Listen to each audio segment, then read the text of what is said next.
I'm sorry, guys. I don't know what happened. It just stopped recording on me. So part two again, like last week. I'm sorry.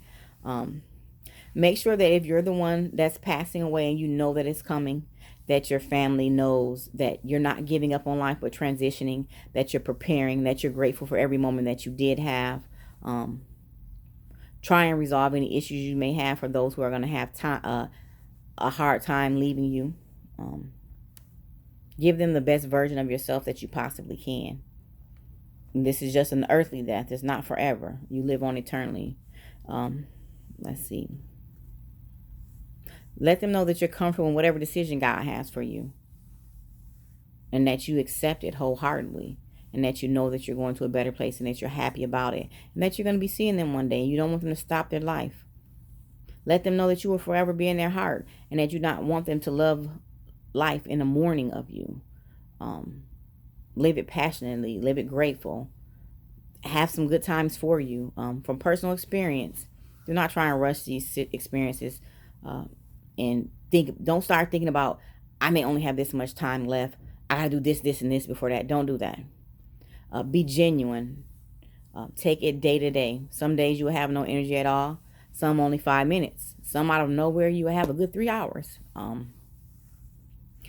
Line up your physical priorities, no matter how hard. Set it up. Set your family plans up. Plan your funeral. Um, Leave a will if you have to. Remember, this is just a season of life that you're transitioning to. Uh, I'm sorry.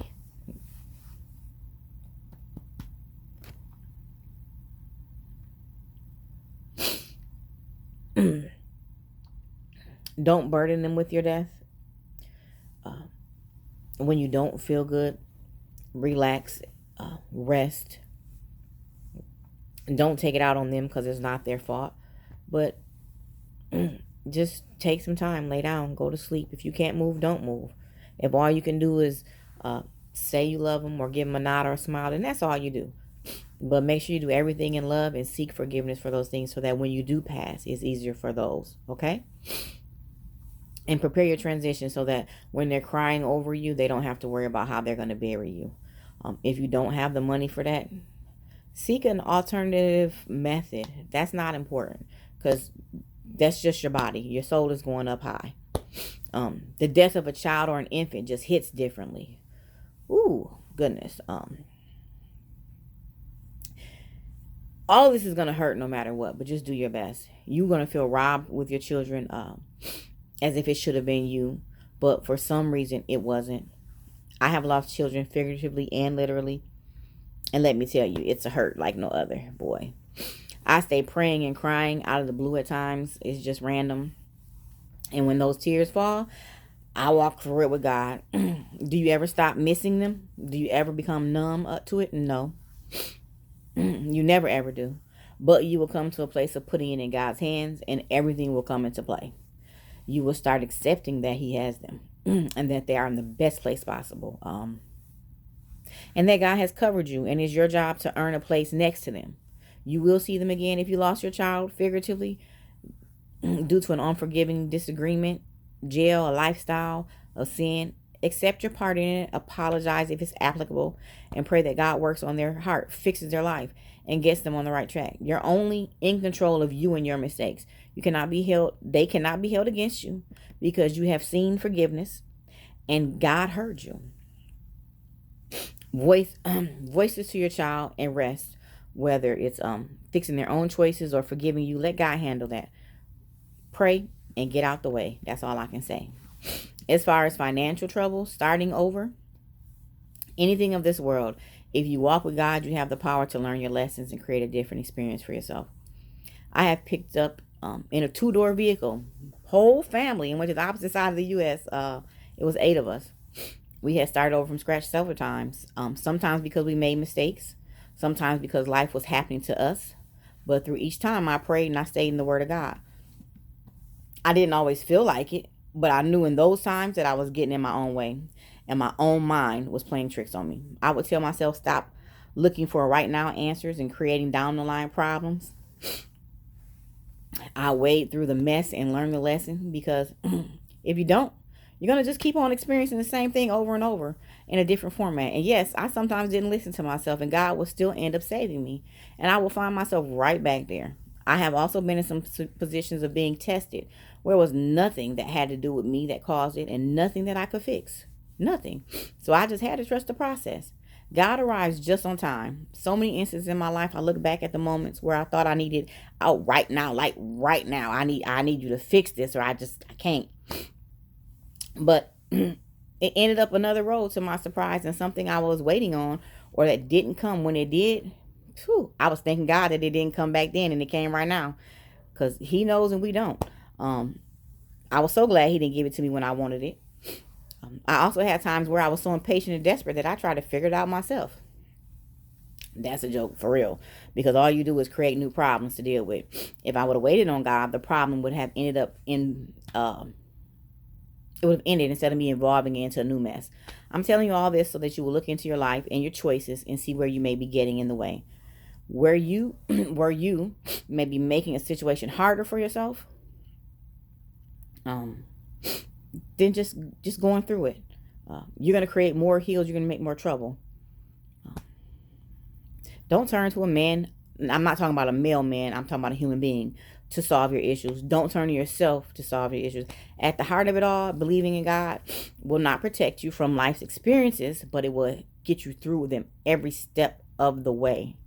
Loving him and accepting him will help you out without the conditions of needing on another person. You don't have to be perfect. You have to love him. You have to look to him. You have to cherish him. And he's going to help you. He's going to be there. And it's going to be okay in the end.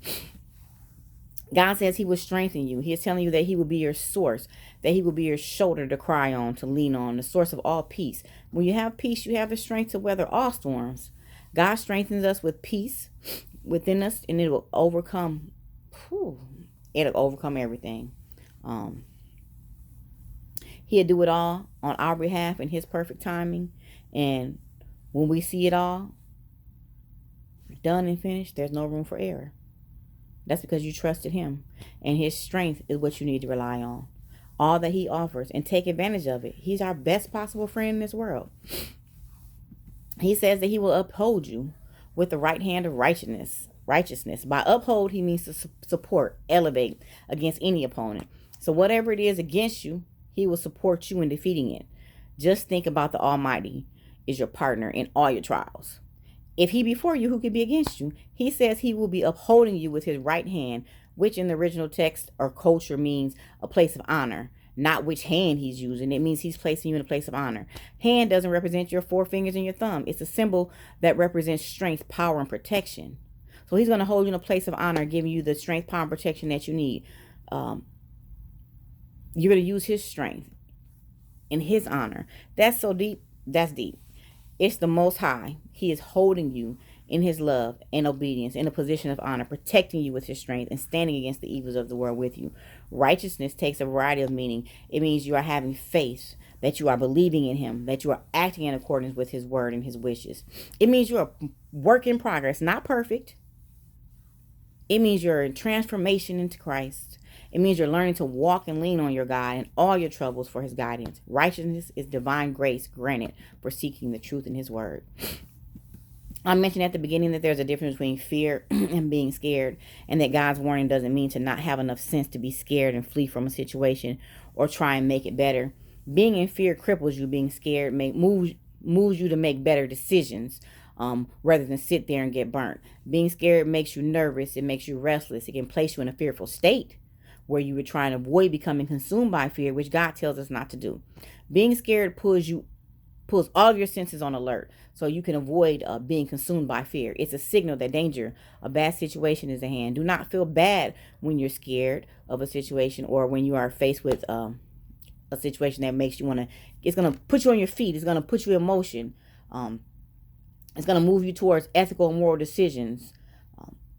No matter how hard it may seem to have faith, keep that faith. God will see you through, and remember, the only thing to fear and be so much awe of is God himself. During all of your times in life, through the ups and the downs, the tragedies, the trying of your faith, through every moment that tries all of us, through patience and resolve whenever you are trying to break. Remember Isaiah 41:10. Whenever you need a break, whenever your patience is being tried, whenever you're going through it, Isaiah 41:10. Fear thou not, for I am with thee. Be not dismayed, for I am thy God, and I will strengthen thee. Yea, I will uphold thee with the right hand of my righteousness. Our Father is telling us, fear nothing. Do not give up. I will not leave you. I will support you, and you are special to me. Keep pursuing me, and I will solve all things for you. In much simpler terms, in all that you go through, God's got you. God's got you. Just find him in your weakest state, and he will give you strength. I'm not telling you that these times will stop or immediately quit because you believe. I'm telling you that the journey through them will be much, much easier if you choose God. Just in case the video stops again, you guys, it might be a part 3. Sorry. I'm telling you that if you do it by yourself or lean on another human being for answers, that you're going to make the road a whole lot rougher. And that you're probably going to repeat the trial in a different manner over and over and over and over again until you decide to lean on God. When you fully take away from whatever God intended for you, then that journey will be over and on to the next. Bottom line is having faith in him and his power over all things. Have faith in his love for you. For us, you don't need a reason to bow to God. Just bow to him. Don't bow in fear to anything else, though. Nothing. Just bow to his will. He loves you unconditionally and in every state that you exist in. No one is perfect, but his love for us is. Let that be the reason. Let that be enough for you. You will be victorious. You will succeed. He is the master of all things and love you enough to face all your battles right with you, side by side, even if it's your fault. Start praying, start studying, start talking to God with openness and honesty. It's okay to tell him that you're scared. It's okay if you don't believe that you're strong enough to get through it. Avoid making the mistake that you're struggling with by doing it alone. He is strong enough for us all, and he will always be there with us. Fear not, because the Most High is the mightiest creator. He is cheering for you. I hope my words have touched someone and served his purpose, whatever they may be. I hope someone today is more curious about walking with God than they were yesterday. I pray that someone realizes that he is the key to everyday survival, even in 2021. The truth never changes, and he is the truth. Find his light and bask in it, especially when God has you covered. When you're feeling in darkness, go to his light. I pray that everyone has a blessed and fruitful week. Remember that religion is not the important part about your relationship with God. The relationship is, and it's your very private own. He is waiting on you with open arms. Let him be the solution to your struggles and walk in the directions he places you. I challenge you to live the next month making every decision with his laws in mind, and see the outcome is not easier to handle, even if you make the wrong decision. In fact, the fact that you tried the right way will make it easier to live with it. Guilt and shame will be obsolete. And to those who already feel it's too late, that's ridiculous. Very. He came for the lost, not the found. He loves every single one of his children, good or bad. If he didn't love us, then he would simply erase the world of all the evil people that exist so that no harm can come to those who listen to him. He doesn't want that. He wants us to use our own free will to follow him. He wants to save every one of his children. He wants us to spend eternal life with him in the never-ending peace. Now the ball is in your court. Put the past behind you. Learn whatever you can from the past and present experiences, and do not be bound by your mistakes or your past. Ask him to forgive you. Get the strength to defeat your demons and become anew in him. You are valuable to him in spite of anything you think. Each day you wake up, you can have a new beginning if you choose. Now let's start each day with the mind set. When life is wearing you down, remember the Most High is in your corner. When you make sure all life experiences are going to benefit you, he's going to do that for you. In some way, you may want to fear like you're in fear, but don't, because he has you. With that, have a good and blessed week. And don't forget to send your comments and suggestions for those in need. Thank you for joining me on this journey of learning. Until next time, have a good rest of your evening. I'm going to apologize right now for the 2 separate videos that were really one again. I don't know what happened, but I'm learning. Remember that. We're going to keep learning together. And hopefully the next one will be even more better with less flaws. Have a blessed week, and thank you again for joining me.